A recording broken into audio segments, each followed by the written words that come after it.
Okay, today we are covering our chapter. Last topic is two battle of Plassey and battle of Buxar. So first of all, we discuss about the battle of Plassey. Battle of Plassey. Battle of Plassey तो सिराज उद्दौला जो था वो बंगाल का नवाब था उस time पे। और जो ब्रिटिशर्स थे वो उनसे बहुत ही ज़्यादा इन्फ्लुएंस है, ओवरवेलमिंग इन्फ्लुएंस है, बहुत ही ज़्यादा इन्फ्लुएंस है वो लोग सिराज उद्दौला से। तो उनके बीच में फ्रिक्वेंटली कॉन्फ्लिक्ट होते रहते थे कि वो लोग टैक्स पे नहीं कर रहे हैं। तो सिराज उद्दौला जो था उसने ऑर्डर दिया कि आप अपने जो ट्रेड सेंटर है उसे फोर्टिफाई नहीं करोगे। तो ब्रिटिशर्स थे वो क्या करना चाहते थे, उनका जो कोलकाता में ट्रेड सेंटर था उनको वो लोग फोर्टिफाई करना चाहते थे। फोर्टिफाई करना मतलब कि उनके जो ट्रेड सेंटर है उनके चारों ओर वो लोग बड़ी बड़ी बाउंड्री वॉल बनाना चाहते थे ताकि वो प्रोटेक्ट रहे और अंदर वो लोग कुछ भी कर पाए। पर जो सिराज उद्दौला था उसने मना कर दिया ऐसा करने से, और उनको ऐसा बोला कि आपको कंपलसरी रेगुलर टैक्स भी पे करने पड़ेंगे। तो फिर ये सारे कॉन्फ्लिक्ट होते रहते थे। तो ब्रिटिशर्स थे उन्होंने अटैक किया। तो उन्होंने जो रॉबर्ट क्लाइव था वो लीडर था और एक छोटी सी आर्मी भेजी थी।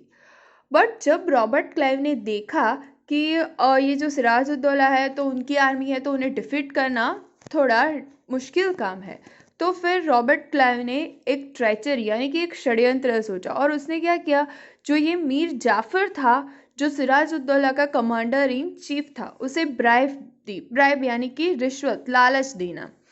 तो उसने ऐसा कहा कि अगर तुम हमारे साथ हाथ मिला लेते हो तो हम तुम्हें बंगाल का नवाब बना देंगे। तो फिर उसी वजह से जो सिराज उद्दौला था वो हार गया और उसे मार दिया गया। तो इसी तरह से जो फर्स्ट वॉर था इंडिया के साथ वो हुआ, और वो एक टर्निंग पॉइंट हुआ था हमारी हिस्ट्री में। और बैटल ऑफ प्लासी हुआ था इन 1757 में। दूसरी बात, ये जो प्लासी है वो एक जगह का नेम है, और वो जो जगह का नेम है वो किस तरीके से पड़ा था, तो वो जो जगह थी ना वहाँ पे वो गांव में पलाश के जो फ्लावर होते थे वो बहुत ही ज़्यादा ग्रो होते थे, और वो सेफ्रन कलर के होते थे जिसका यूज़ होली में कलर लगाने के लिए किया जाता था। तो उसी वजह से वो जगह का नाम प्लासी था और वहाँ पे बैटल हुई, इसीलिए उसे बैटल ऑफ प्लासी कहा गया। तो फिर से एक बार एक्सप्लेन कर देती हूँ, सुन लीजिए। सिराजुद्दौला बंगाल का नवाब था। ये मैंने आपको पॉइंट में लिख के दिया है ताकि आप उसे इजीली अंडरस्टैंड कर पाओ और लर्न कर पाओ। सिराजुद्दौला था वो बंगाल का नवाब था। उनके ब्रिटिश वाले जो लोग थे उनके साथ कॉन्फ्लिक्ट होते रहते थे, तो क्योंकि वो लोग रेगुलरली टैक्स पे नहीं करते थे। फिर जो सिराजुद्दौला था उसने जो ट्रेड सेंटर थे तो उनको फोर्टिफाई करने से मना कर दिया। तो फिर ब्रिटिश वालों ने भी अटैक कर दिया, और जो रॉबर्ट क्लाइव था उसने मीर जाफर को ब्राइब कर दिया। तो ऑब्वियसली उसे सब कुछ जो स्ट्रेटजी होती है सामने वाले की वो पता चल जाती है, तो फिर जो सामने वाला है उसे हराना इजी हो जाता है। तो उसी वजह से रॉबर्ट क्लाइव जीत गया, ब्रिटिश आर्मी जीत गई, और जो सिराजुद्दौला था वो हार गया और उसे मार दिया गया। और इसी तरह फर्स्ट फाइट हुई थी हमारी इस जो ब्रिटिश कंपनी थी ईस्ट इंडिया कंपनी उसके साथ, और ये एक टर्निंग पॉइंट था और जो ब्रिटिश आर्मी थी वो जीत गई थी।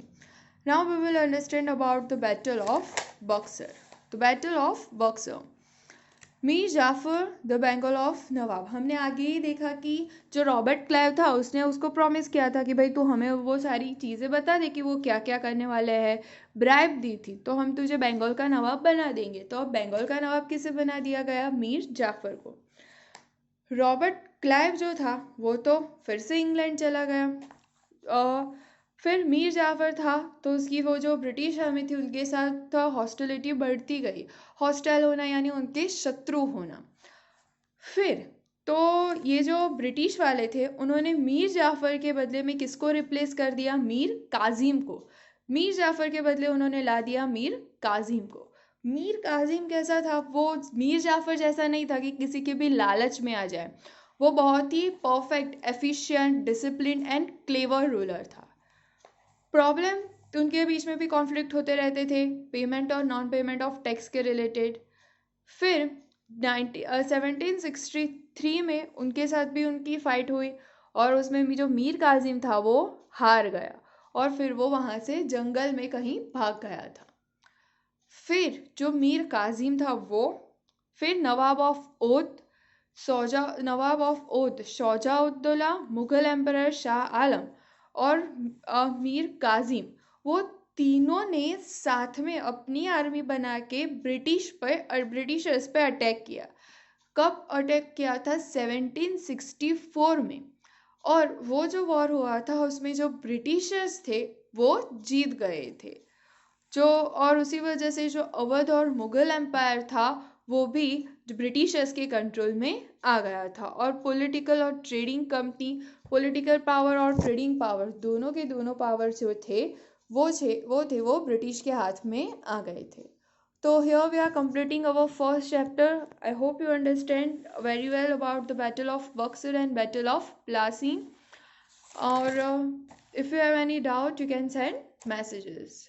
In next session, we are starting our second chapter.